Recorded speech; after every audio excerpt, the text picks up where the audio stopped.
This is my Week 6 presentation on Chapter 6 of our text titled Making Strategies Unique. In previous chapters, we have examined exact formulas for change. This chapter reminds us that while there are formal strategies for institutional change which have proven to be successful, as institutional leaders, we must be aware that each institution has a particular culture that helps define what it is, how it operates, and what it does. The unique fingerprint for each institution will require equally unique strategies for change. There are three aspects of institutional culture which must be understood before the examination of an individual culture is defined. First, norms and specific guides shape conduct for the institution. Second, there are agreed-upon values espoused throughout the organization. And finally, there is a unique philosophy that guides the campus's attitudes, understandings, priorities, and actions regarding students, staff, and faculty, and teaching, research, and service. These shared perceptions help shape the institution into a cohesive group. Much like the picture on this slide of the group of lemmings, it takes only one person to instigate a change, but this change must occur only after the institutional culture is understood by the change agent. Once the meaning of institutional culture is understood, the change agent must begin to break down the structure of the culture. For this, the author cites William Bergquist's 4 cultures of the academy. The first of these cultures is collegial culture. The picture I have for this area is of my favorite faculty member at the Yale School of Music, Aldo Pariso. Mr. Pariso is an 80-something-year-old professor of cello. In his lifetime, he was considered to be the greatest cellist to take the stage. He recently celebrated his 50th year at Yale as a faculty member.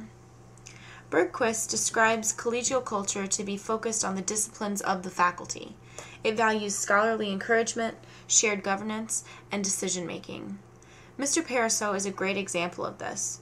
While he certainly has been part of the institution for long enough to have an effect on the powers that be, he continues to focus strictly on the well-being of his students and their performance. The second culture that Bergquist describes is managerial culture, which focuses on the goals and purposes of the institution. It values efficiency, effective supervisory skills, and fiscal responsibility. For this, I chose the School of Music's Associate Dean Michael Yaffe. Michael is responsible for not only the fiscal aspects of our institution, but for goal setting and strategic planning. I admire Michael most for his ability to see the bigger picture and his commitment to finding the right team to make these visions realistic. The third culture that Bergquist describes is developmental culture.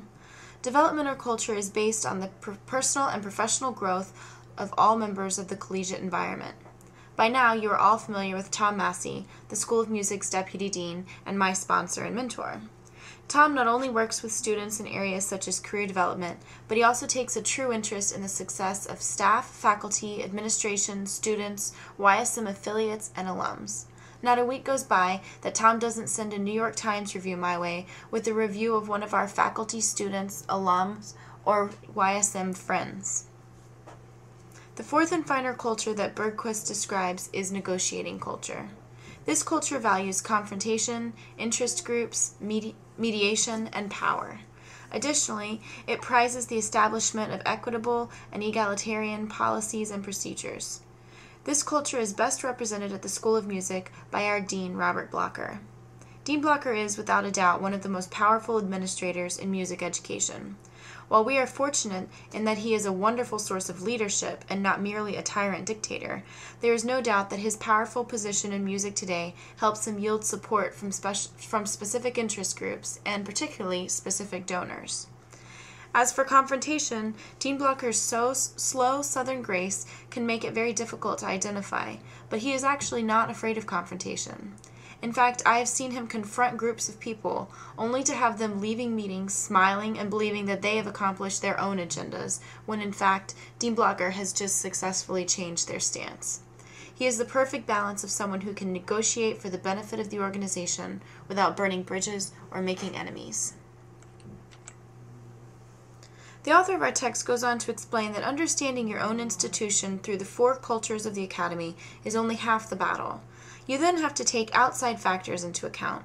For this, he cites Tierney's framework for understanding your culture. Tierney argues that environment, mission, socialization, information, strategy, and leadership all play an important role in the individual culture of an institution. As the text writes, when both frameworks are used together, they provide a more powerful lens than using only one in helping interpret and understand culture and transformation. Utilizing only Bergquist would be just one piece of the institutional culture cake, but Tierney outlines the significant contributions which make up the cake as a whole. By the way, I think I am butchering these two people's names, so I apologize. In the 1960s, UC Berkeley was a hotbed for protests and anti-war rallies, making it one of the most liberal and progressive university campuses in the country. Now, some 50 years later, not that much has changed. Policies and procedures, I am sure, have adapted over time. Clothing styles and trends of students have come and gone, but the inherent culture of the institution remains. Institutional culture can be easily overlooked, but never undervalued in the transformation process. A change agent can follow all the steps of formalized transformation to a T, but when it comes down to it, if those formal processes do not begin with a thorough understanding of the institution's culture, the processes will fail and the change will not take place. This reading provided really great ideas for me to keep in mind throughout my capstone. Basically, I must always be aware that I cannot change the process without first understanding the culture of the institution.